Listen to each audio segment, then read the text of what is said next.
Hello again. How's it going? Hey, it's Fire Agate Mark here. Good to see you. Thanks everyone who's liked and subscribed. Thank you everyone who's been asking questions, requesting more videos. So what I'm doing here is a Deer Creek windowed stone from beginning to end. So windowed means it had already been chopped down so you could see what the potential was in the stone. Someone cut off some of the host rock, some of the chalcedony, and made it a lot easier to identify where the bubbles are, where we're going in. Then I realized what I'm doing is I'm doing some conservative carving, so I'm going to be a little more, slightly more aggressive, and then see if I can blend some of the colors. Because the truth is, it takes a while to be able to have that finesse to carve into one single layer. Um, it's a little impractical. If you're just getting started, it's not likely that you're going to be there yet. You will in time. One of the things that I tend to wear a lot are my magnifiers. These little babies from Harbor Freight. They're great for about $5-10.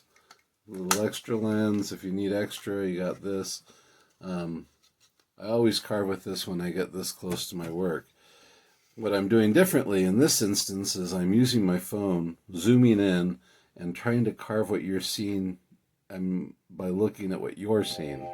So I'm not sure if it's going to be I'm not sure if it's going to be 100%. We're going to give it a shot. This is an experimental rock. And one of my things that I always wear is a mask. There we go. These little respirators from 3M are really nice, make it a lot easier to breathe, and you don't breathe up all the rock dust. You don't have to worry about silicosis the same way. Masks aren't really going to be very effective if it's not fitting right, and if you have facial hair, other stuff, your mask isn't fitting right. So just be conscientious. That's why I also carve with water to try to reduce rock dust. That's why I usually run my air filter so I can reduce rock dust. Anything that helps. Stay healthy, stay safe, and make sure you take frequent breaks to check your stone from different angles, to stretch your hands, stretch your fingers. You don't want any carpal tunnel syndrome. You want to make sure you shake it out. Get up, walk away, watch your posture, make sure you're good to go, drink plenty of water, and have fun. Because as long as you're having fun, then it really doesn't matter how the stone's turning out. And if you're having fun, it'll turn out better anyway. Um, so a very dear and beautiful friend of mine has run into some unfortunate medical expenses in an extreme way, to the point where she's been laid up for at least 5 or 6 weeks. So on Facebook, I'd done a raffle, a giveaway, one of my finished stones. And I think what I'm going to do in this instance is maybe the stone I'm carving, or maybe a different stone. I'd like to connect that over to YouTube and all these people that have been supporting me and watching and helping along the way. So let's do this. Anyone who donates to my coffee fund, this coffee fund right up here, if you donate to the coffee fund at least 3 or more coffees, I'm going to enter you into the raffle, the giveaway. And I think that's $9. And all the proceeds are going straight to help with medical expenses and getting back on her feet, and making sure that time off work isn't going to be a catastrophic loss. So we'll figure that out. We'll take it for about a week, and then let's see, it's Saturday today. I'll film another one Saturday. We'll kind of wrap it up, see where we're at with donations, and then I'll be putting something up. And I'd like it to be compensatory to the amount of donations that come in. We'll do it in blocks of 3. So if you say you want to enter 3 times, if you were to buy 9 coffee, if you're to buy 9 coffees, I'll enter you 3 times, and I'm just going to work it that way. Anyone who's, and I'll even do this. I'll apply it as a credit too. So if you've bought coffees, and you're helping support my dear friend and helping support me, then I will be available for questions. If you have any, please feel free to email me at fireagatemark@gmail.com, and I'll get back to you as quickly as I can. I usually get back within a day or two, and most of the things I can solve pretty quickly. And for those people who are just being super generous, I'm happy to set aside a Zoom class for you one-on-one to help you get some stuff carved and get some stuff taken care of. Anyway, let's get to carving. Okie doke. Let's see if we can get this going. This is a medium grit sintered burr that can be found through Diamond Pacific. You can check out their catalog at diamondpacific.com. Download the catalog for free, and then you can call them Monday through Friday from 9 a.m. to 5 p.m. Mountain Standard Time. Let's see. I know I already have a void here. I'm going to avoid anything that's this bright color, and then just try to highlight the rest of that to that bright color.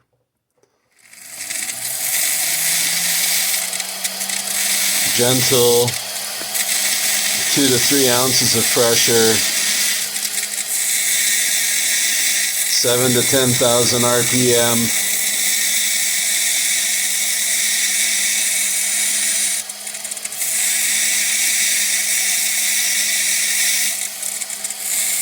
Trying to accentuate those natural contours of the stone.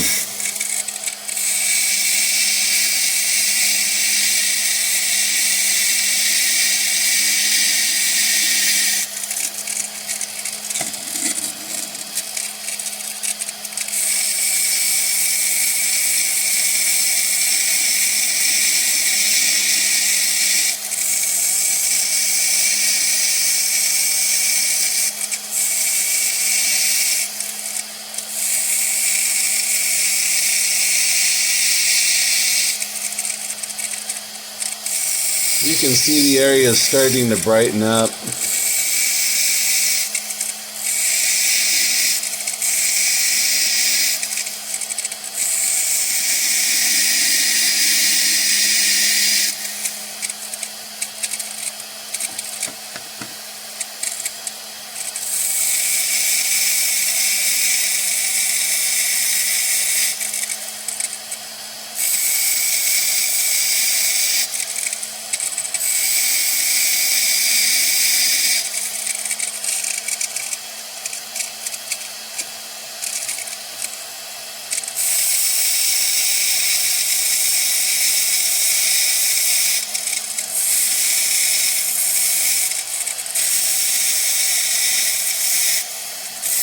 I hope this part isn't boring. If it is, you can always fast forward through it.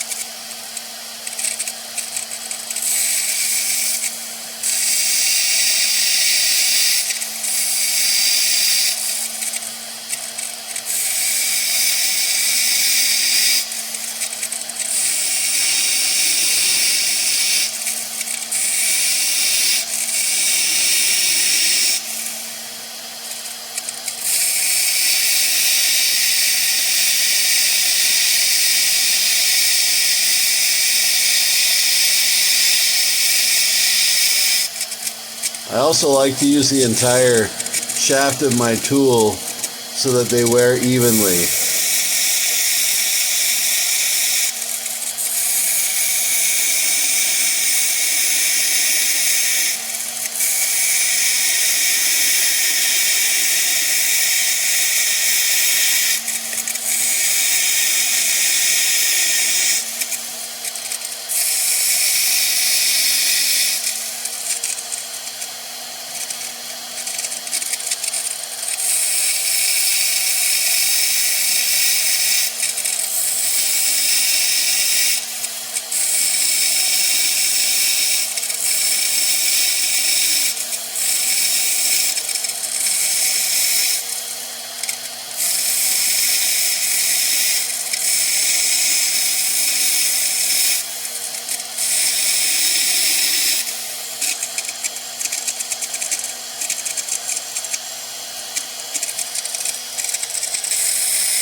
Whenever I open up a bright spot, I note that I'm going to leave that spot alone and move to the ones around it.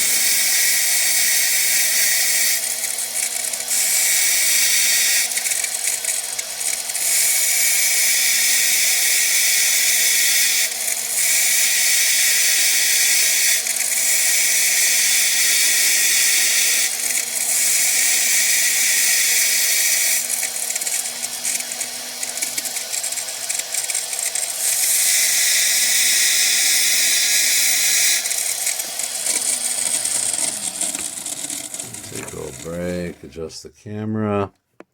Here we go. So there's that nice yellow, green, orange play with the little purple. This is going to be a colorful one. Alright, I'm just going to keep peeling away the outside wherever it's dark. Leave the color alone, and then continue to peel in. I think I'll switch to a smaller bit.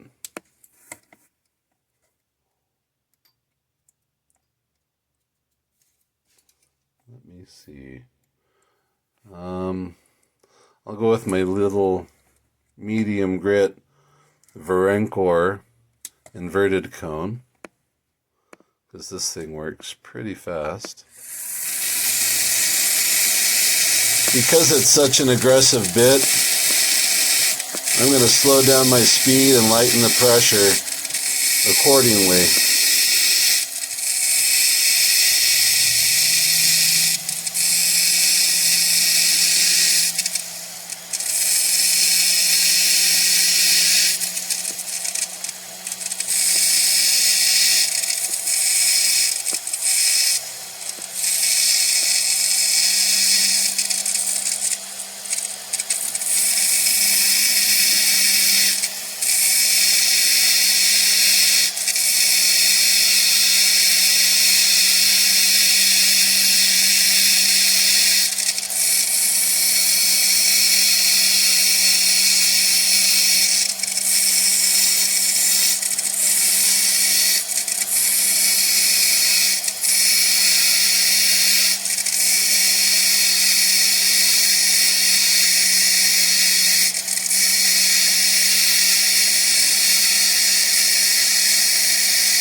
Like I said, I like to take frequent breaks, rotate, turn,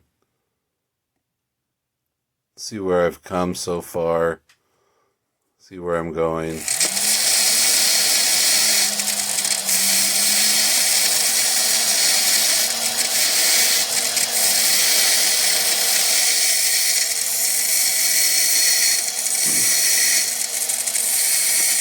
I have to say, this is kind of odd to be viewing my stone from the face of my camera instead of with my own eyes through my visor. I'm not even sure exactly what's happening to the stone the same way as I would if I were using that visor. So in a minute I'll take a little break and inspect my progress, see where I'm at.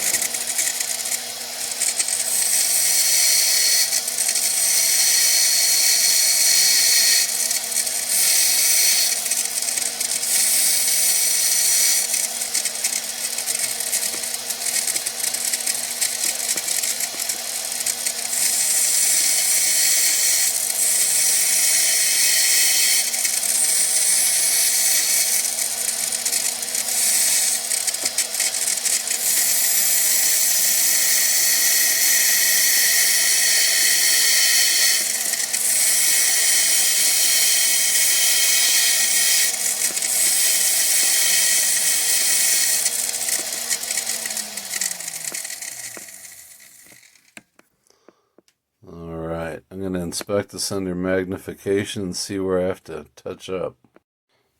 Alright, I checked the stone out. I know a little better where I'm at. I've decided to switch again. Here's a 1.6 millimeter dental bit.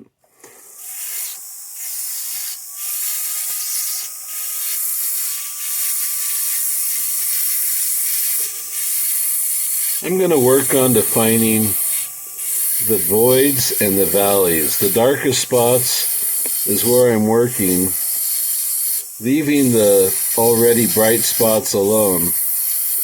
And then I'll try to blend those two later.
This is the nature of the contour carving, is working off all the edges.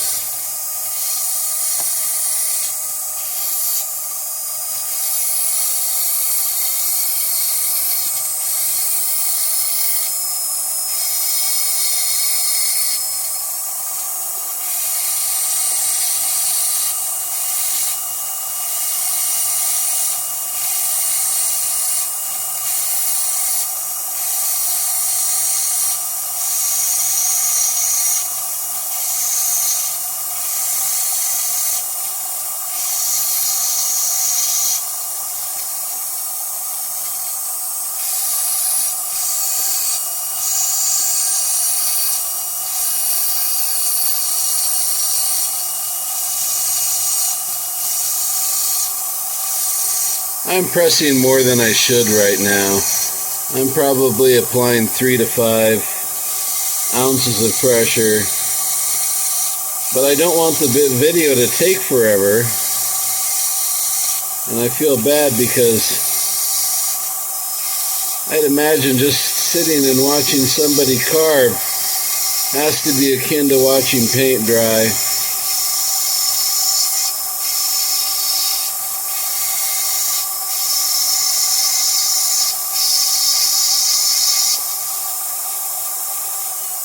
Alright, let's put on a different bit. Let's see. Let's go with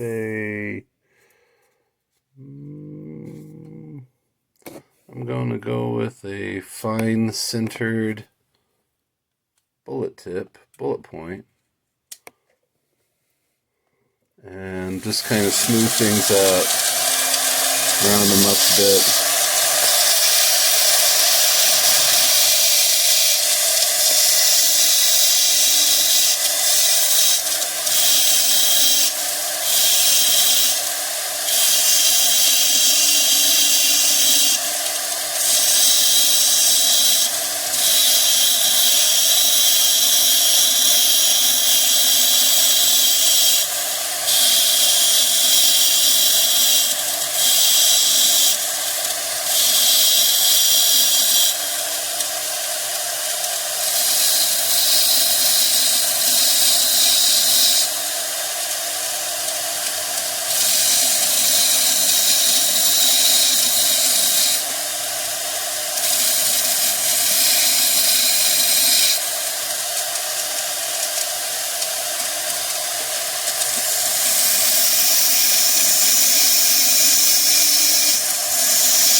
And sometimes I'll lightly go over the area just to make sure I have continuity over the stone.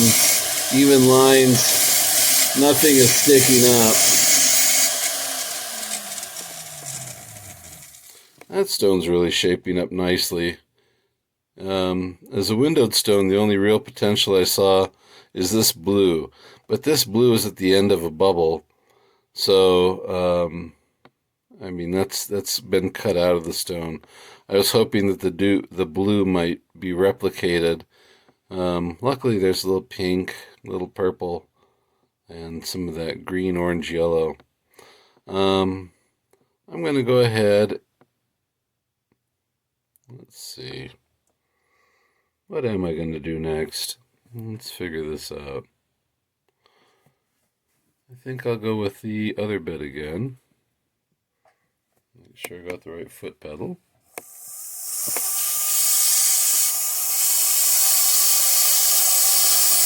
Work on defining this valley a little better.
Alright, one of the things you'll notice with magnification while you're carving is a change in the texture of the stone and the appearance.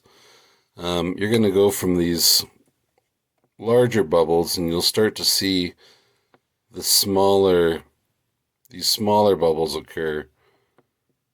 These really tiny ones. Let's see if we can zoom in on that. It's about, well,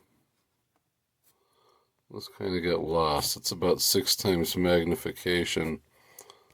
Let's see if we can zoom in a bit.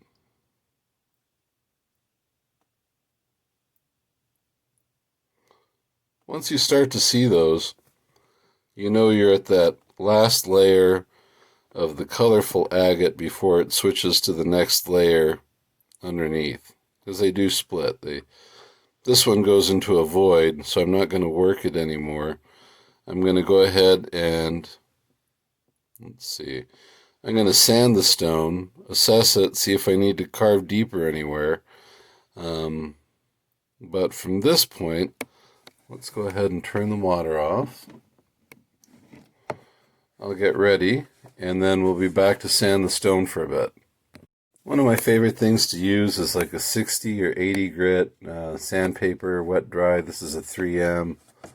And I'm honestly just kind of clearing up the whole surface evenly.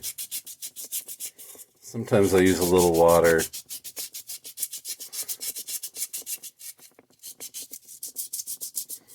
And I'll keep a stone with me and just work on it when I have spare time. Free time, kind of hitting it with sandpaper. So this process takes a lot longer with the hand sanding. But it's a good way to get more familiar with the stone, to know if you can go any deeper or exactly where you need to stop. You become way more intimately familiar with all the contours of that stone.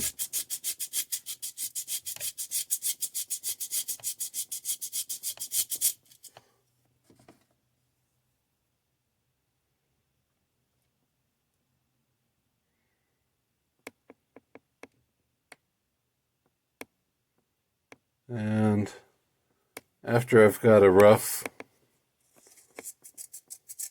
roughly figured out where I'm going to be with the 80 grit, I'll go ahead and switch to a 120 grit. Let's go ahead and hang on a second. One of the other things I'll do for difficult corners, use a piece of skewer or chopstick to get behind the sandpaper and get down into those little areas.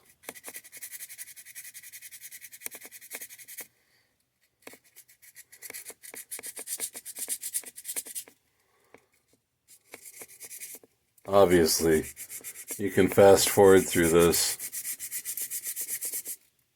I'm going to be doing the sanding for a while, just to make sure I've got an even surface.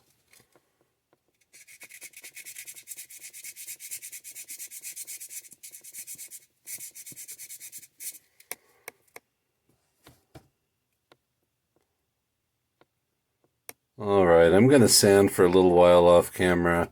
Otherwise, this is just going to be one long video, and it'll be incredibly boring. I don't want that.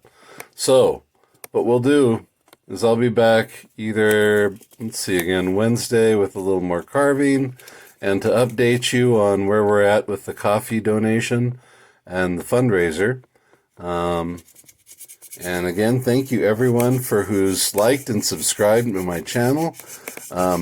If you haven't yet, please click subscribe and click the little bell for notifications so you'll know when I put out my next video, and so we can wrap up this stone.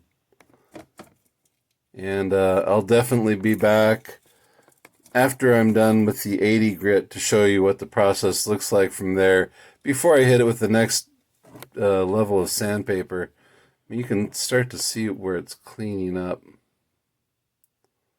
through there. Alright, we'll be back. Thank you very much. Have a great night.